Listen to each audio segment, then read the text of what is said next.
Bueno, arrancamos con la segunda parte del capítulo 2, donde vamos a hablar de las características generales del arte romano. Lo primero, los materiales. Sillar de piedra, el ladrillo. Sillar de piedra serían bloques enormes de ladrillo, la mampostería, que serían muros que tenéis aquí en la parte inferior, que tenéis con los arcos. Este sería una mampostería mezcla de muro de piedra y otros elementos. Aquí, por ejemplo, se ha metido ladrillo, pero en otros casos podrían ser solamente piedras, con piedras más chiquititas, ¿vale? Argamasa de hormigón, que es esto que podéis ver aquí, ¿vale? Y mármol y pintura en los recubrimientos. Bueno, órdenes romanos. Cuando hablamos de los órdenes romanos, tenemos tres órdenes que son importados de la cultura griega. ¿Cuáles son? El dórico, el jónico y el corintio. El toscano y el compuesto sí son órdenes propios de la arquitectura romana. Bueno, explicar el tema de los órdenes suele ser bastante tedioso, así que me vais a permitir que haga unas pequeñas tonterías.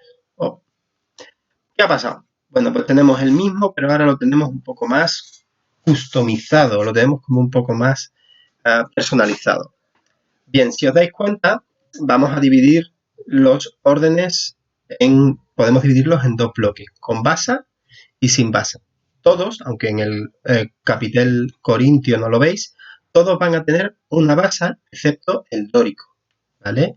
El dórico, que es este de aquí, es el único que la columna descansa directamente sobre el estilóbato, sobre el último escalón de la escalera, digamos, de acceso. Hay que decir que el dórico es el capitel más sencillo, que es este que tenéis aquí. Si os dais cuenta, se parece mucho al del orden toscano. El toscano podemos decir que la principal diferencia, que tiene una base. Bien, después nos vamos al jónico, que es este que está representado por los pelos de los peinados de dos grandes mujeres. Una de las grandes mujeres del arte íbero, que es la dama de Elche, que la tenéis aquí debajo, y la segunda es la Princess Leia, la princesa Leia de la serie de Star Wars, de las películas de la Guerra de las Galaxias. ¿Por qué? Porque el capitel jónico viene a tener este tipo de forma, parecido a su pelo. Si os dais cuenta, el compuesto es una mezcla del jónico, pero también del corintio que tenéis aquí. Y el corintio es un capitel de tipología natural. Va a intentar representar las hojas del acanto, que es un arbusto que se encuentra en la franja, en el área mediterránea, ¿vale? Bien, bueno, quiero contaros que hay muchos más capiteles de tipología natural, ¿vale? Entonces quiero que, por ejemplo, veáis estos capiteles que son del Antiguo Egipto, por ejemplo, donde vamos a ver el capitel de la flor del loto, del capullo del loto, ¿vale? O del papiro abierto, el papiro cerrado o la palmera, como tenéis aquí. Pero no será solo en la cultura egipcia y en la grecorromana donde vamos a encontrar esos capiteles naturales, ¿vale? En el mundo musulmán tenemos, por ejemplo, el capitel califal, que es un recuerdo o una inspiración muy clara parecida al corintio, pero podríamos hablar de lo que se llama el capitel de avispero, que, por ejemplo, pues tiene forma como si fuese un panal de abejas. En el mundo modernista, para los que disfrutéis de ir a Barcelona, pues podéis ver muy fácilmente que se decoran capiteles con flores, con margaritas y demás elementos naturales que van a recordar esa conexión entre arquitectura y naturaleza. Bueno, se produce un cambio brutal en el modelo arquitectónico. Vamos a pasar de una arquitectura de dinteles, es decir, de puertas, como podemos ver en esta parte inferior, perdón por la diapositiva, a un sistema arquitrabado, ¿vale? Con el arco como el principal valedor de un nuevo modelo arquitectónico, que vamos a ir viendo poco a poco. Pero ahora hay que entrar en algo tan importante como son las carreteras del imperio. Imaginad que un imperio de la extensión como el imperio romano, que cruzaba Europa de punta a punta, necesitaba de un sistema de carreteras que permitiese al ejército moverse con gran rapidez, en caso de que las tropas tuviesen que ir a un lado o a otro. Quiero que os paréis a mirar cómo hay grandes elementos de las calzadas romanas que se han mantenido en el tiempo. Y mirad una cosa, cuando hoy vamos de Sevilla a Córdoba, utilizamos prácticamente la misma carretera que se utilizaba en tiempos. Cuando subimos por Sevilla hasta Mérida y hasta Astorga, en lo que se conoce como la Ruta de la Plata, Esta es la misma ruta de la Plata, mejorando algunos elementos gracias al uso de una tecnología arquitectónica del siglo XX, pero es la misma vía, ¿vale? Que la que se hizo. Hay un elemento por el que está empujando desde Almería hasta Tarragona y Barcelona, que es lo que se llama el corredor del Mediterráneo. Si os dais cuenta, ya hay un corredor mediterráneo que unía Almería con Cartagena, ¿vale? Con Valencia, con Sagunto, hasta Tarragona y llegar a Roma, ¿vale? Si os dais cuenta, las carreteras no tenían nada que envidiarle a eran un modelo ultramoderno y súper bien pensado. Dentro de ese modelo de articulación interurbana que hemos visto con las carreteras, tendríamos que meter también los puentes y otro elemento más, los acueductos. Los acueductos llevaban el agua del punto A al punto B y lo hacían de una forma brillante. Mirad, si os dais cuenta, este acueducto tiene dos líneas de arco. La primera línea de arcos tiene como única y vital función eliminar un terreno, si veis en la parte baja, digamos, los pies de los arcos de la segunda línea, cambiante. Y con esto yo creo ya un urbanismo, una línea recta que ya ha salvado todos esos desniveles que puede provocar el terreno.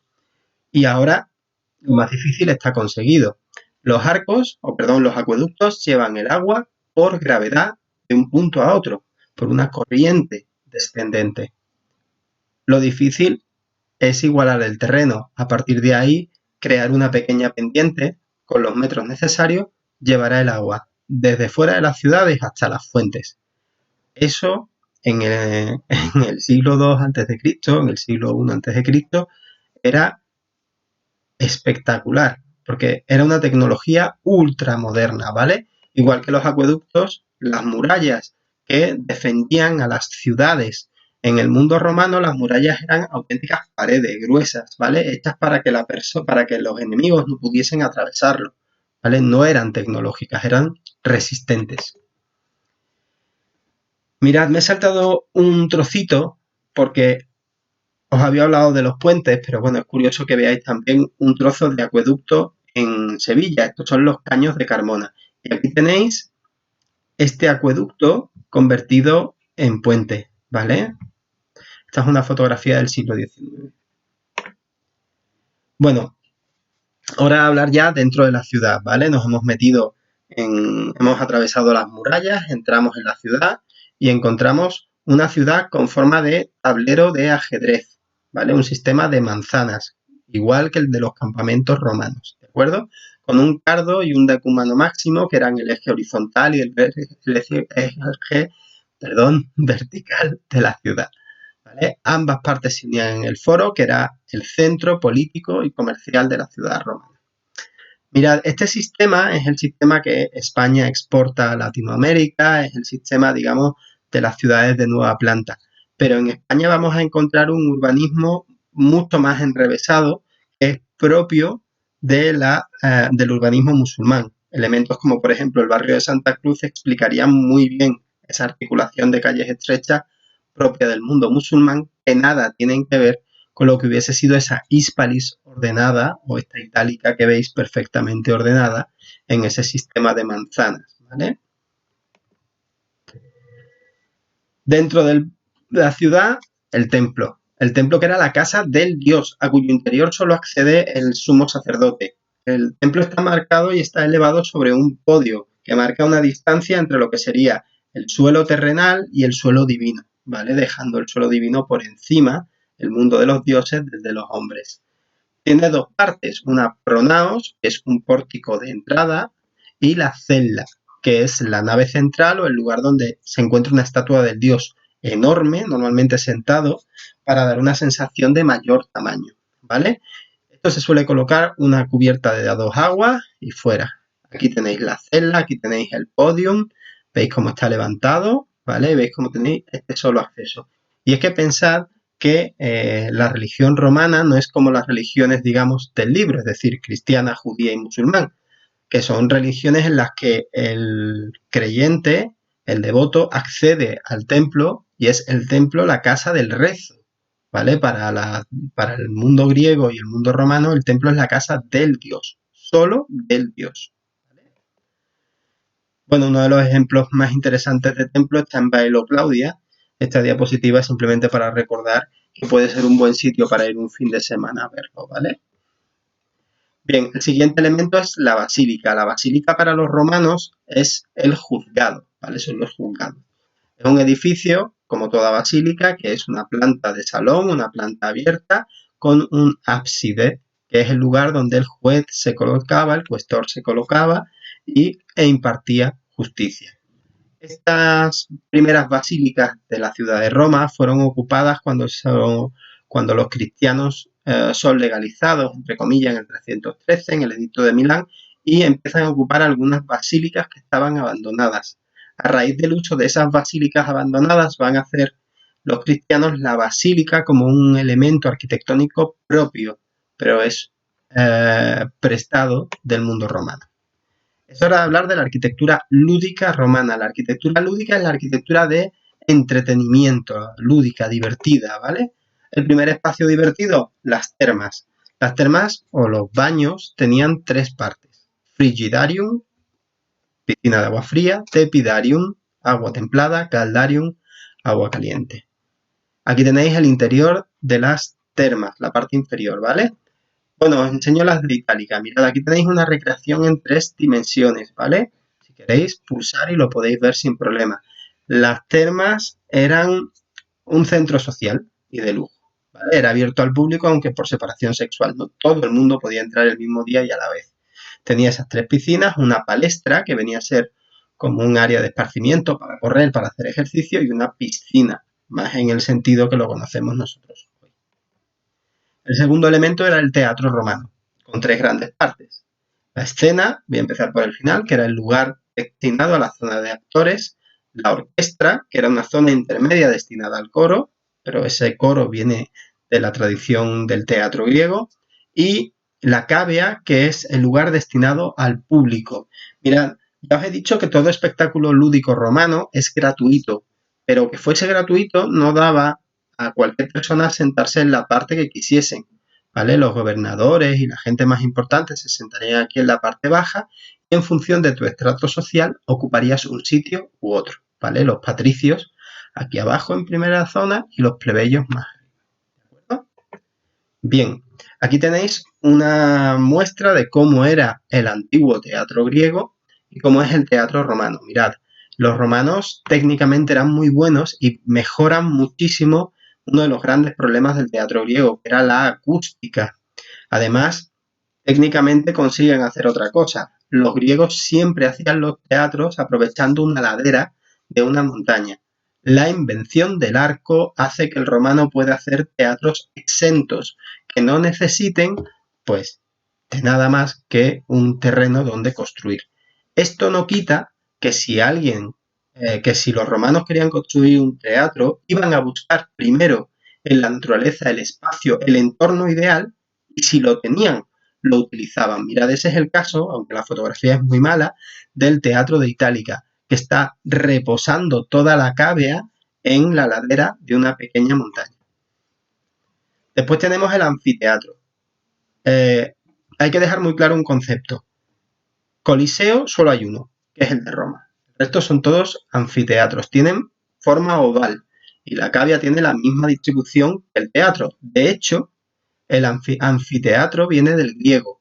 Anfi significa dos, teatro significa teatro.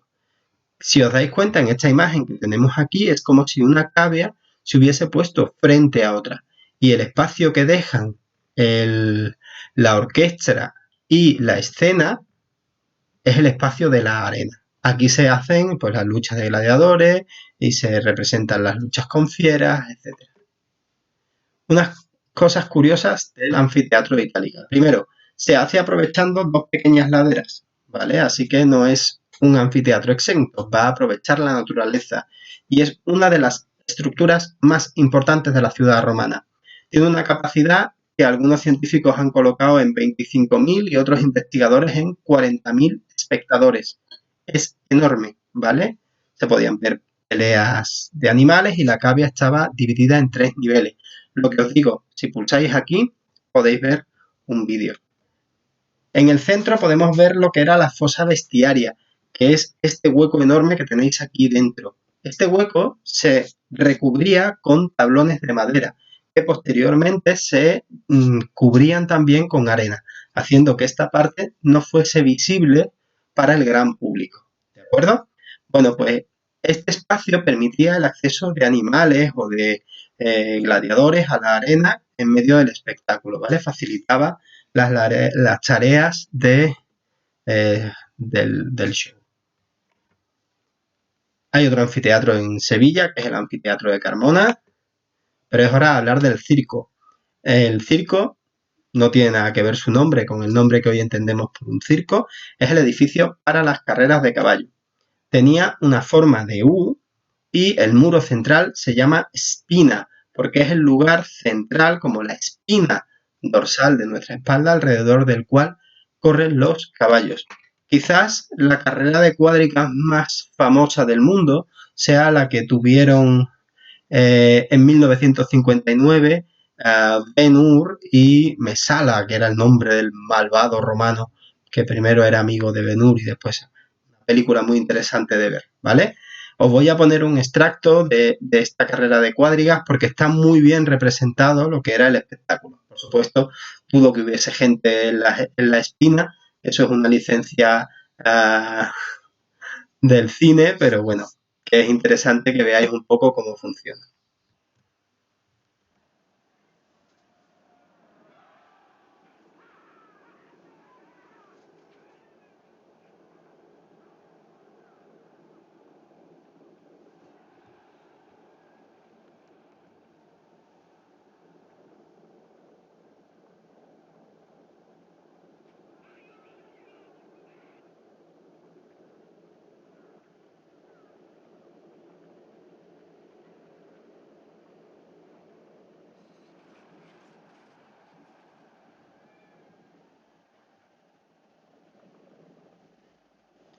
Bueno, es un vídeo de más de 2 minutos, tampoco quiero darle mucho más juego, pero quiero que veáis que es bastante interesante, ¿de acuerdo? Bueno, es hora de volver a la clase, ¿vale? Podéis ver tranquilamente en otro momento el vídeo. Los últimos detalles que os quiero contar. El primero es el de la escultura hispano-romana. Mirad, la escultura hispano-romana va a beber de la escultura griega, ¿vale? Y lo que sí es curioso destacar es el retrato. Es quizás lo más especial de la arquitectura, de la escultura romana, ¿de acuerdo? Va a haber un retrato de propaganda muy interesante y además con un tipo de formación en serie. Por eso muchas esculturas y muchos bustos vamos a encontrar que tienen esta forma de aquí en el cuello, ¿vale? Porque estaban pensados para ser eh, esculpidos en serie, es decir, cuando un escultor no tenía trabajo, esculpía cuerpos tanto de hombres como de mujeres, a los que en el momento de necesidad, pues adosaba, como tenéis aquí el caso del emperador Trajano y de la emperatriz Livia, bueno, pues colocaba una cabeza en un cuerpo que tenía previamente esculpido. Los romanos, ya os he dicho, copian esto, belleza ideal, y su buena aportación fue el retrato de cara solemne. Me he repetido. Ahí tenéis dos grandes ejemplos. El ejemplo de Trajano, que vemos que es el mismo que podemos ver en Itálica, es un cuerpo de un emperador romano completamente desnudo. ¿Por qué? Porque los romanos son considerados dioses y como tal, pues se pueden esculpir desnudos. Solo los dioses tienen reservado ese honor, ¿vale?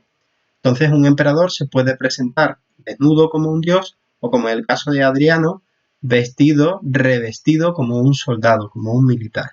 ¿De acuerdo?